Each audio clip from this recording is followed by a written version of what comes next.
Authorities in South Africa say that more than 70 people have been killed in some of the worst violence the country has seen in years. Stores and warehouses across the country have been looted, and more than 1,000 people have been arrested. The unrest erupted last week after former President Jacob Zuma began serving a prison sentence for contempt of court.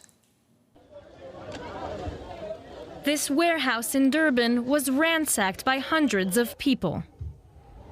The shelves emptied, the goods carried out in bulk. It is only one of dozens of malls, supermarkets, and small shops that were targeted by looters. Like this party supplies shop in Soweto. It's over. It's over. I've got overheads. I owe banks money. How am I going to pay this month?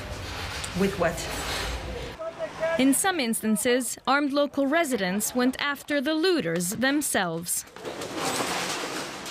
The government sent soldiers to the most affected areas as police struggled to control the unrest. The current situation on the ground is under strong surveillance, and we will ensure that it does not deteriorate any further. We cannot allow anyone to make a mockery of our democratic state.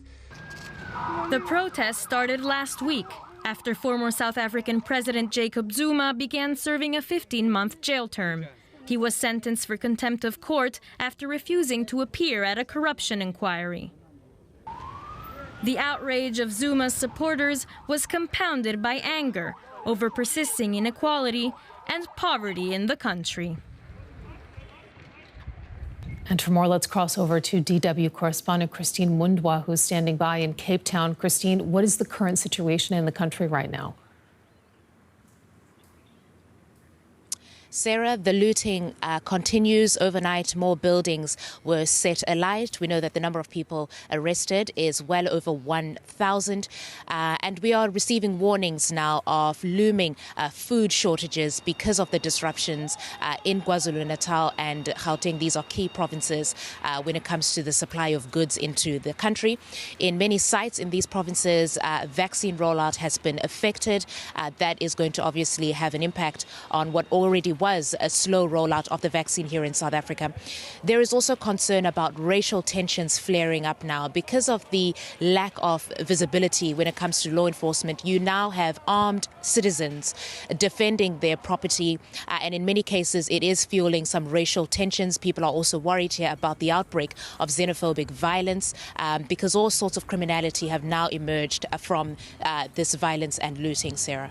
Okay, so we're seeing criminality, but I mean, by and large, Christine, who are these people that we're seeing, for example, looting?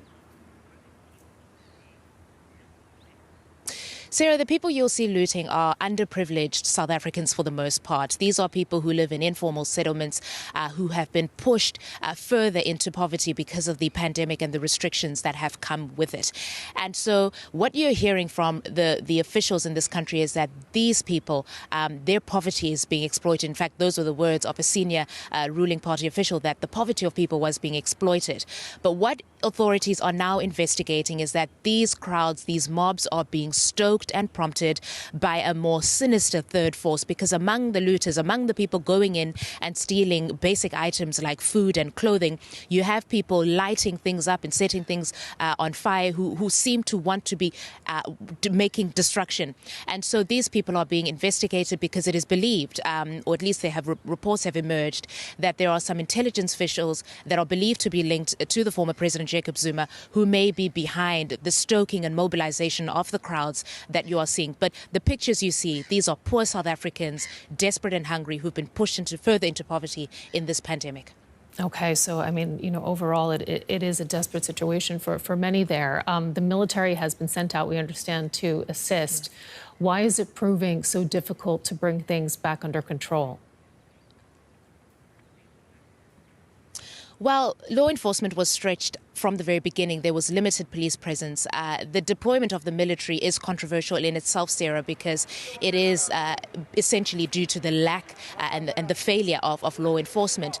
But what the government in South Africa, the ANC government under Cyril Ramaphosa, does not want is a scenario where you have South Africans dying at the hands of law enforcement. They have, as we understand it from the police minister, police have been asked to act with maximum restraint. And this is why in a lot of the footage you will see police officers standing helpless, watching as the crowd continues to loot and ransack.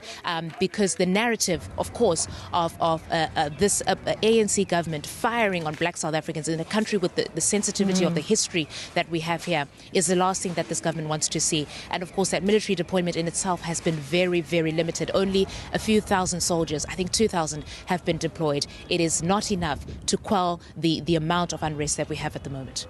Christine Mundwa walking us through what is certainly a complex and a sensitive situation there. We thank you so much for your insight from Cape Town. So why did it take police so long to react despite the warnings of unrest? Well, we asked Professor Karen Runciman, director of the Center of Social Change at the University of Johannesburg. I think it's still a very complex and unfolding story. There are some allegations that some sections of the state security forces who may be aligned to the Zuma faction may have in some ways surreptitiously supported what is happening. Again, these are all things that are coming to light as events unfold, so it's very hard to verify these claims. But I think we are certainly in a very, very difficult situation given the scale of what we are seeing.